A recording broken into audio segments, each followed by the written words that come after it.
Bonjour, je suis le Dr Laurent Sabat, cardiologue à Paris. Aujourd'hui, nous allons donc aborder la première conf de D4, 5 dossiers longs, comme on peut les voir à l'ENC. On va aborder différents items, en particulier le malade polyvasculaire. On va voir l'artérie des membres inférieurs, les anévrismes de l'aorte abdo, les syndromes coronariens aigus. On va également parler d'hypertension artérielle sur sténose artérielle rénale et on aura également un dossier d'insuffisance cardiaque.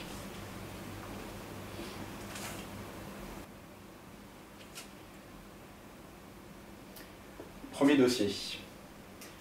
Un homme de 76 ans, hypertendu, fumeur, vous consulte pour des douleurs au niveau d'un mollet. Ces douleurs surviennent à l'effort et c'est systématiquement au repos. Alors qu'il pouvait sans problème marcher des heures, il est actuellement limité par une crampe au mollet droit au bout de 200 mètres. L'examen clinique montre la diminution franche du pouls poplité droit, ainsi que la présence d'une masse épigastrique expansive et pulsatile. Première question, quel est votre diagnostic clinique? Donc chez ce patient porteur de multiples facteurs de risque cardiovasculaire, son âge, son tabagisme, etc., la présence de douleurs à l'effort cédant au repos au niveau d'un membre traduit donc une claudication intermittente. Il s'agit donc d'une artériopathie oblitérante du membre inférieur droit, par atteinte athéromateuse, compte tenu des facteurs de risque cardiovasculaire. La localisation, c'est l'artère fémorale droite, puisqu'on a une diminution du pouls au niveau de la poplité droite.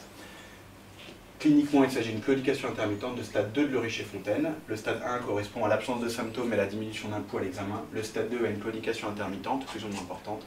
Le stade 3 a des douleurs qui surviennent de façon instable au repos. Le stade 4 a des signes d'ischémie. On trouve à l'examen une masse battante épigastrique qui correspond probablement à un anévrisme de l'aorte abdominale, qu'il est fréquent de retrouver chez ces patients. Lorsqu'il y a une atteinte distale dans le cadre d'une artériopathie, elle est souvent associée à un anévrisme de l'aorte abdominale. Question numéro 2. Quel bilan paraclinique prescrivez-vous initialement? Devant un patient porteur de facteurs de risque, il faut toujours commencer par le bilan biologique des facteurs de risque cardiovasculaires, à savoir faire le bilan des facteurs de risque connus et rechercher les facteurs de risque non connus. Donc on commence par un bilan biologique pour les facteurs de risque. Le bilan lipidique primordial, on dose les lipides à jeun, il faut être à jeun depuis au moins 12 heures. On calcule le LDL cholestérol, le mauvais cholestérol, le HDL cholestérol ou bon cholestérol, et également les triglycérides, même si elles ne sont pas trop athérogènes, mais plutôt thrombogènes. À la recherche d'un diabète, glycémie à jeun, depuis au moins 12 heures, et si le patient est diabétique, on peut s'aider d'une hémoglobine glycosylée pour voir un petit peu l'ancienneté et l'équilibre de ce diabète. On doit systématiquement faire un bilan de la fonction rénale, ionogramme sanguin, urée, créatinine sanguine. On dose également le taux d'uricémie, qui pour certains est un facteur de risque cardiovasculaire. Numération formule sanguine et plaquettes pour rechercher une anémie qui pourrait aggraver les symptômes par exemple. Et enfin, un facteur pronostic, comme dans toute maladie vasculaire, qu'il faudra également doser dans les syndromes coronariens aigus par exemple, la CRP. Je n'ai pas mis dans cette grille de correction les deux autres facteurs pronostiques ou diagnostiques classiques en cardiologie, le dosage du BNP qui ici n'aura pas d'intérêt et le dosage de la troponine non plus. Par contre, pour tout autre dossier de malade vasculaire présentant par ailleurs des douleurs thoraciques, il faudra y penser. Le reste du bilan non biologique, le bilan d'imagerie. Il va falloir authentifier la sténose. Le premier examen à réaliser est le Doppler artériel des membres inférieurs. Il faut bien préciser bilatéral et comparatif. On a tendance à l'oublier. Un autre critère diagnostique clinique bien établi actuellement, c'est la mesure de l'index de pression systolique. Il se mesure en prenant la pression artérielle au niveau brachial et au niveau de la cheville de façon homolatérale. Lorsque le rapport est inférieur à 0,9, ça signe un retentissement, un rétrécissement a priori serré sur l'artère qui vascularise le membre inférieur. Le test à la marche, simplement pour essayer de reproduire la claudication, voir si elle est vraiment à 200 mètres ou si elle est un peu plus précoce, voir s'il y a des signes bilatéraux, etc. Enfin, seulement en cas d'anomalie au Doppler, il faudra un examen de confirmation qui pourra être pré-thérapeutique. Actuellement, on favorise en première intention l'angio-TDM ou l'angio-IRM qui donne une excellente vision de l'arbre artériel des membres inférieurs. L'angio-IRM est favorable chez les patients ayant une insuffisance rénale, sinon l'angio-TDM fait aussi bien l'affaire. Par contre, en aucun cas ces examens ne peuvent précéder une revascularisation. Il y aura toujours besoin d'une angiographie des membres inférieurs, seulement à visée pré-thérapeutique. Actuellement, on garde donc cet examen seulement en cas de traitement décidé, et pour avoir décidé le traitement, il faut donc le Doppler plus l'angio-IRM ou l'angio-TDM. Troisième question. Quel bilan d'imagerie va vous permettre d'évaluer complètement l'état vasculaire de ce patient? C'est une question très importante. Une des questions du programme de l'internat est l'évaluation du malade polyvasculaire. On va voir maintenant comment réaliser. Il faut donc rechercher toutes les localisations de l'athérosclérose chez ce patient. On va commencer par les localisations oculaires. Donc ça c'est un grand classique, on a tendance à oublier, surtout chez les patients hypertendus, ils pensaient systématiquement le fond d'œil pour rechercher une rétinopathie hypertensive ou une atteinte de l'athérosclérose. On va rechercher un retentissement cérébral de cette athérosclérose, donc il faut rechercher des sténoses au niveau des carotides et rechercher un retentissement cérébral. Donc on commence toujours par un Doppler des troncs supraortiques, également bilatéral. En cas d'anomalie au Doppler, on va conforter notre impression avec un autre examen qui sera une angio-scanner des troncs supraortiques, voire un scanner cérébral. Si le patient est symptomatique au niveau neurologique, il aura de toute façon son scanner cérébral d'emblée. La localisation cardiaque de l'athérosclérose, ça c'est primordial, et il faudra probablement s'occuper d'un problème cardiaque s'il est sévère avant la revascularisation du membre du patient. On commence systématiquement par un électrocardiogramme de repos, on va rechercher en particulier des anomalies de la repolarisation, de l'HVG dans le cas d'une hypertension artérielle. Il faut une échographie cardiaque transthoracique systématique pour rechercher des signes de dysfonction VG systolique dans le cas d'une cardiopathie ischémique, des troubles de la cinétique segmentaire par exemple, une HVG dans le cadre d'une hypertension artérielle, etc., etc. Il faut mettre le patient en condition d'ischémie pour dépister une maladie des artères coronaires. Donc le test d'ischémie, il dépend un petit peu de l'état du patient. Si malgré sa claudication, le patient peut pédaler, ce sera un test d'effort simple. Sinon, ce sera probablement un thallium d'effort avec l'injection d'un produit qui va provoquer un vol coronaire à la persentine. On peut réaliser, c'est ce qui se fait d'habitude, un test à la dobutamine compte tenu de la claudication. Il peut s'agir d'une écho-dobutamine, si le patient est suffisamment échogène, voire d'une IRM dobutamine, qu'on peut maintenant facilement avoir. Les contre-indications sont les patients porteurs de matériel métallique intraoculaire, intracérébraux ou d'un pacemaker. Il n'y a pas de problème, par exemple, pour faire une IRM cardiaque en cas de prothèse mécanique de dernière génération, par exemple des prothèses à double ailette. S'il n'y a pas de cardiopathie ischémique, le patient pourra être opéré sans risque. Par contre, en cas d'anomalie sur ce test d'ischémie, il faudra réaliser une coronarographie diagnostique, voire traiter le patient de lésions coronaires sévères avant de traiter son atteinte des membres inférieurs. Au niveau rénal, le retentissement, toujours le Doppler, cette fois-ci des artères rénales, pour rechercher une autre localisation de l'athérosclérose. On en profitera pour faire une échographie rénale, compte tenu de l'hypertension, pour voir s'il y a déjà un retentissement. Enfin, l'anévrisme de l'aorte abdominale qu'on suspecte à l'examen doit être confirmé. Donc pour cela, on commence toujours par une échographie Doppler de l'aorte abdominale. On va voir dans la suite du dossier quels autres examens peuvent permettre de visualiser et de quantifier l'anévrisme de l'aorte abdominale. Il faudra également un Doppler des membres inférieurs, on l'a vu à la question précédente, on ne le répète pas ici. Question suivante, quel sera votre traitement médicamenteux en cas de confirmation de l'atteinte vasculaire initiale? On parle bien ici de traitement médicamenteux, donc on va voir les dernières recommandations pour la prise en charge d'un patient athéromateux, surtout en cas de claudication intermittente. Dans un premier temps, toujours prendre en charge de façon la plus rigoureuse possible les facteurs de risque cardiovasculaire. Si le patient est fumeur, sevrage tabagique. Pour une question de sevrage tabagique à l'internat, ce n'est pas exactement le cas ici, mais si on vous le demande, n'oubliez pas la prise en charge psychologique, les substituts nicotiniques, et éventuellement certains médicaments. Les substituts nicotiniques, les patchs, les gommes, voire maintenant les sprays, peuvent être prescrits chez les patients, même en cas de syndrome coronarien aigu, dès leur admission, pour favoriser l'accélération du sevrage tabagique. Les autres facteurs de risque, si on a mis en évidence un diabète, il faudra le prendre en charge, un surpoids, diminution du BMI, etc., etc. Les recommandations systématiques, même en l'absence de dyslipidémie, mise sous statine. Tous les patients ayant une atteinte athéromateuse, quelle qu'elle soit, carotidienne, coronarienne, membre inférieur, aorte abdominale, doivent être mis sous statine, quel que soit leur niveau de LDL cholestérol. L'objectif est un LDL cholestérol inférieur à 1 g par litre. Pour les coronariens, après un infarctus, un ST+, dans certains pays, on essaie de baisser le LDL cholestérol même à moins de 0,8-0,7 g par litre. Mise sous IEC. Systématique, de grands essais de morbimortalité ont montré un bénéfice, surtout en termes de morbimortalité, des IEC chez les patients vasculaires, même en cas d'atteinte isolée des membres inférieurs. Comme pour les statines, je vous recommande pour l'internat de ne mettre ni molécule ni dose, vous risquez de vous tromper et c'est pas ça qui vaudra des points, c'est avoir mis le nom de la classe médicamenteuse. En cas d'intolérance aux IEC, on peut se rabattre sur un antagoniste des récepteurs de l'angiotensine 2. Actuellement, un antagoniste des récepteurs de l'angiotensine 2 vient d'avoir la même dans cette indication-là, chez le patient vasculaire, en prévention des événements. Et je vous recommande encore pour l'internat et pour plusieurs années de mettre l'IEC en première intention. Les antiagrégants systématiques, normalement un seul suffit. Après une revascularisation, s'il y a un stent, il faudra en mettre 2 comme d'habitude. On peut utiliser l'aspirine, on peut aussi utiliser le clopidogrel, Plavix, de façon peut-être un peu plus fréquente dans les atteintes périphériques que dans les atteintes cardiaques. Les autres médicaments qui peuvent se discuter sont les vasodilatateurs artériels. Là, il n'y a pas vraiment de grands essais thérapeutiques montrant un bénéfice. Je les cite, si vous les oubliez, je pense que ce ne sera pas dramatique.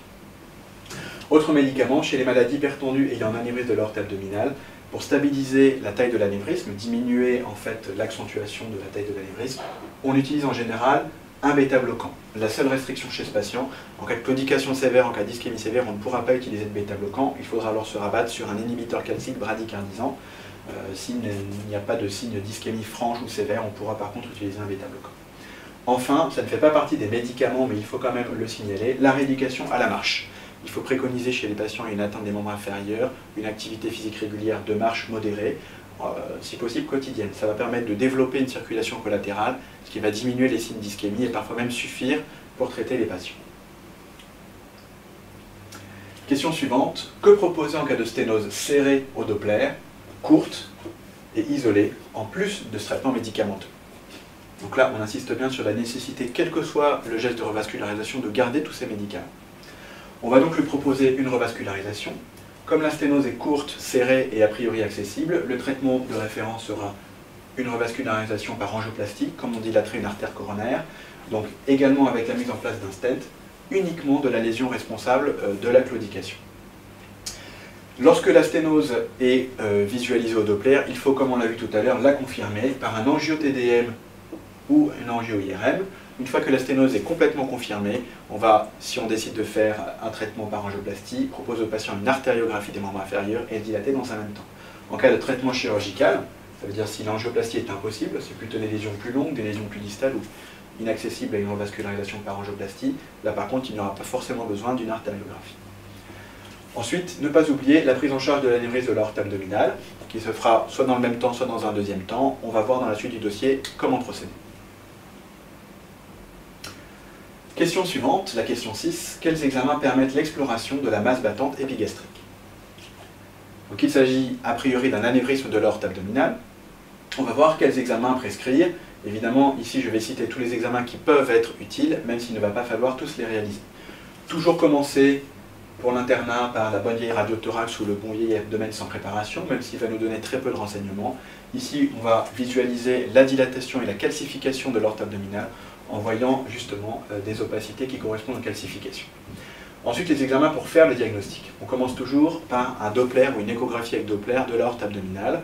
On va localiser l'anévrisme, préciser son importance et voir son début et sa fin, ses collègues. Des examens donnant de meilleurs résultats, mais qui sont moins systématiques pour le suivi des patients, l'angiographie, l'angio-TDM ou l'angio-IRM de l'aorte abdominale. Comme pour tout à l'heure, l'angio-TDM plutôt pour les patients n'ayant pas d'insuffisance rénale et l'angio-IRM pour les patients n'ayant pas de contre-indication à l'IRM et ayant par contre une insuffisance rénale. On peut visualiser beaucoup plus précisément que par l'échographie qui est opérateur dépendant l'anévrisme de l'aorte abdominale, sa taille, son collet, l'atteinte des iliaques, etc., etc., ce qui va permettre de décider du meilleur traitement de l'anévrisme. À visée préopératoire, dans certains cas, surtout en cas de décision de mise en place d'une prothèse chez les malades non opérables, l'artériographie pourra être réalisée. L'angio-IRM, on vient d'en parler, donc au même niveau que l'angio-TDM, à préférer si le patient a une insuffisance rénale. Quelles sont les indications chirurgicales des anévrismes de l'aorte abdominale? Il y a plusieurs types d'indications. Les indications urgentes et les indications posées, programmées. On commence par les indications urgentes, donc les plus importantes. Tout anévrisme de l'aorte abdominale symptomatique doit être traité en urgence, a priori, par une chirurgie mise à plat greffe. On va voir dans une question ultérieure les différentes complications qu'il va falloir dépister et traiter. Je vous ai mis ici les principales, la rupture ou la fissure d'anévrisme, qui sont de toute façon une urgence chirurgicale. Par contre, il y a d'autres indications de traitement sans urgence, qui sont des indications relatives à la taille de l'anévrisme. Tout anévrisme de l'aorte abdo dépassant 50 mm actuellement est un anévrisme chirurgical. Dès qu'on découvre un anévrisme chez un patient porteur de facteurs de risque, il va falloir le suivre par un examen répété qui doit être le même tous les ans ou tous les 6 mois en fonction de l'évolution. Dès que la taille de l'anévrisme dépasse 50, le patient devient chirurgical. L'autre indication en fonction de la taille, c'est lorsque l'anévrisme grossit de façon anormale. Donc on garde comme taille anormale de progression une augmentation de la taille de plus de 1 cm sur 2 examens séparés de 1 an, le même examen, si possible par le même opérateur, ou de 6 mm sur 2 examens séparés de 6 mois. Question numéro 8. Quelles sont les complications des anévrismes de l'aorte abdominale à redouter et qui feront donc a priori l'objet d'une revascularisation? Les complications sont nombreuses, elles sont toutes a priori des urgences ou des semi-urgences chirurgicales. Première complication à citer systématiquement, la pré-rupture et au pire, la rupture.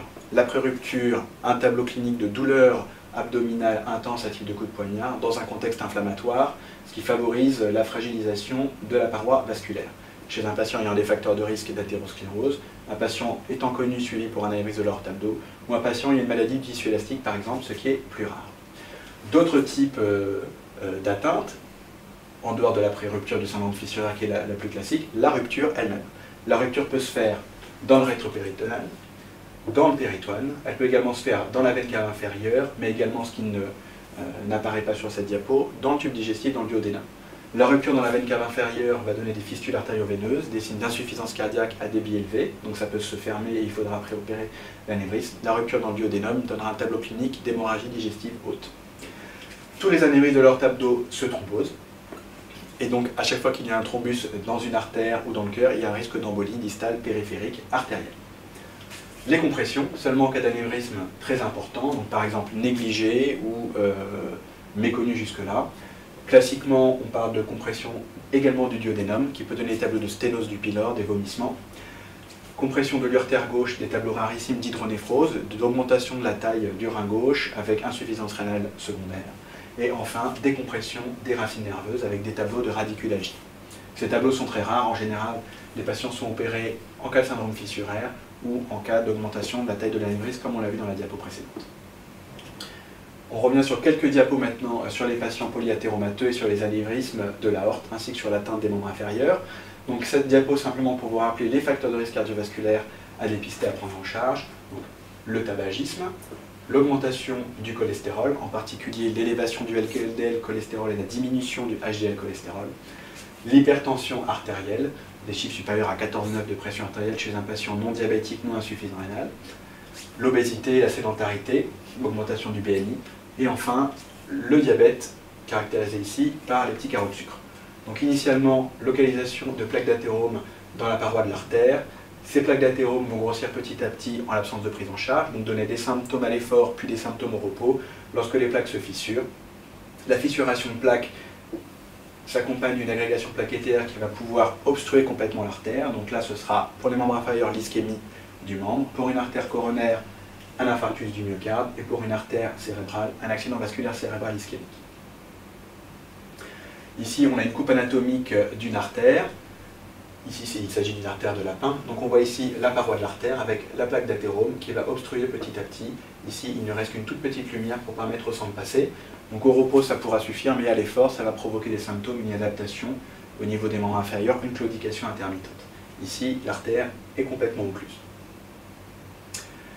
L'examen de dépistage des sténoses au niveau des membres inférieurs est le Doppler, donc c'est un examen qui est opérateur dépendant non invasif. Ici on voit une sonde Doppler à type de crayon pour analyser les flux, et en imagerie on voit par exemple ici au niveau d'une bifurcation l'occlusion d'une branche artérielle.